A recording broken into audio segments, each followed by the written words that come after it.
So this is a presentation about Cincinnati's Potter's Field, the existing place that we term that site. But this is part two of a three-part presentation, and we're going to focus right now on the site that was in Over the Rhine, because it kind of gives a little bit of background of how we have treated Potter's Fields within the city of Cincinnati. And also, it's a little part of the history of the existing site. So Cincinnati has had several Potter's Fields, and I'm only going to talk about one of the early ones, but do note that we have multiple of these sites, and bodies were probably removed in some of them, but almost definitely not in others. And this one in Over the Rhine is not particularly unique in that regard. I think that we have bodies buried under a few different locations in the city of Cincinnati. But the one in Over the Rhine has received the most attention over the years because of what has gone on there and the fact that it keeps kind of popping back up. So let's talk about that one a little bit. The Potter's Field in Over the Rhine, you can see it here on a map from the 1800s. There's Potter's Field. And across the street from it was a couple of private burial grounds, an Episcopalian and a Presbyterian burying ground. And beside Potter's Field was the city hospital. That was on 12th Street. So today, this area is Potter's Field, which will, not to be a spoiler alert here, but Potter's Field eventually became Music Hall, and these private burial grounds across the street became Washington Park. And so the city hospital, it's roughly where the YMCA building is on Central Parkway today, next to the School for Creative and Performing Arts. So this is the general area that we're talking about, that kind of southwest corner of Over the Rhine. So here's a couple other maps to just kind of give you a little better concept. This big dark line that goes through these maps, that was the Miami and Erie Canal. And the Miami and Erie Canal is today Central Parkway. So again, Potter's Field was just a little bit north of the canal. And when they started using this site as Potter's Field, there was really nothing in this part of town. It was mostly just little farms. There was a farmhouse here or there, and there were a lot of garden lots where people who lived in the city came and grew things. But there wasn't much going on when they originally started using this site. And that changed very rapidly after the Miami and Erie Canal was completed, and we started seeing these really large waves of German and Irish immigration in the 1840s and 1850s. So the people that were buried in Potter's Field originally, they were the indigent in the city. They also were a lot of people that came out of the city hospital that was next to Over the Rhine.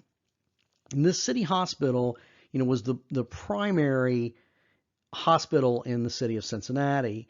And there were various divisions to that hospital, which included an infectious disease division. And at some point, they actually built a separate facility near the city hospital to treat infectious diseases.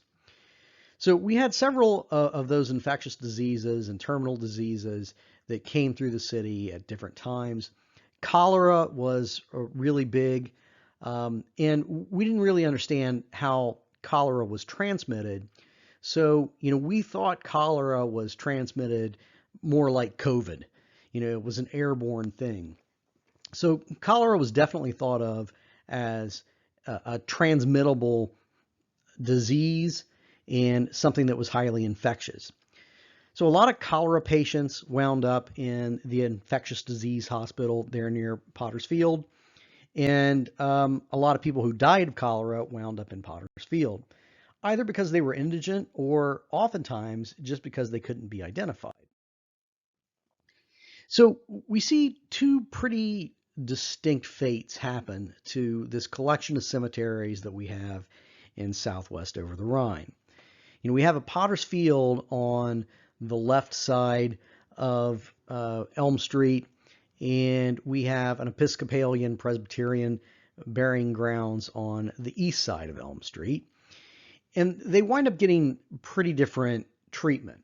During a renovation of Washington Park a few years back, there were human remains found in the private burying grounds, but these were really bodies that were missed in what seems to have otherwise been a pretty diligent attempt to reinter everybody that were in those cemeteries. So these cemeteries became Washington Park, and almost all of the bodies were taken out of Washington Park. They missed quite a few, but most of them were taken from Washington Park, and they were reinterred in Spring Grove Cemetery. Now, there is a variety of legend and misinformation around what happened with these two cemeteries. And there are people who will say, secondary sources that say, and other secondary sources that repeat the idea that bodies from the original Potter's Field were taken to Spring Grove Cemetery.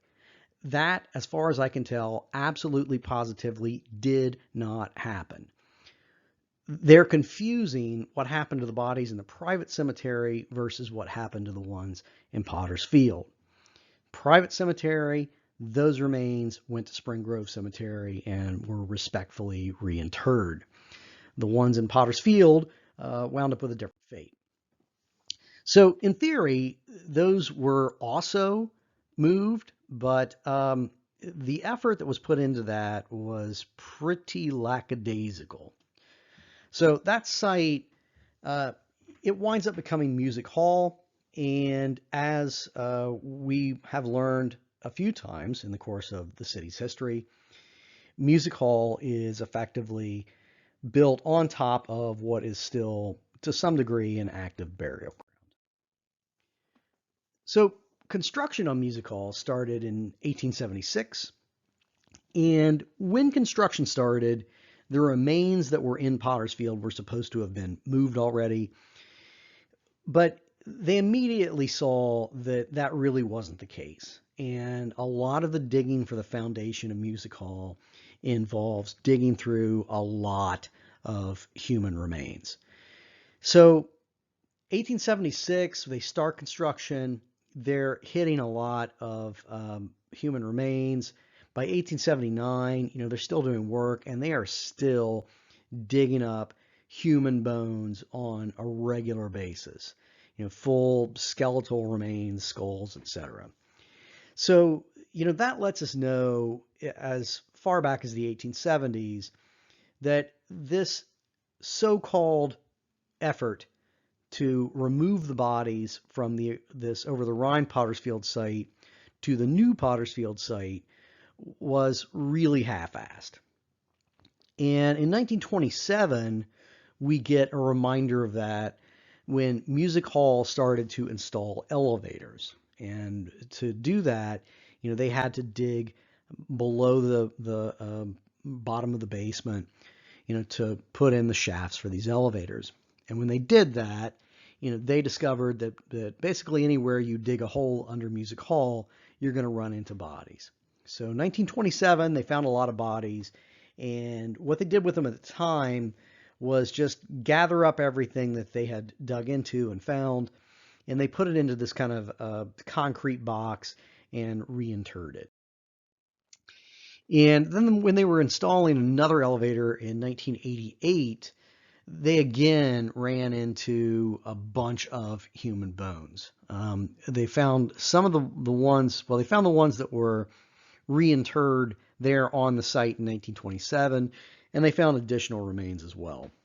So 1988, they're finding at least 19 skulls and 207 pounds of bones.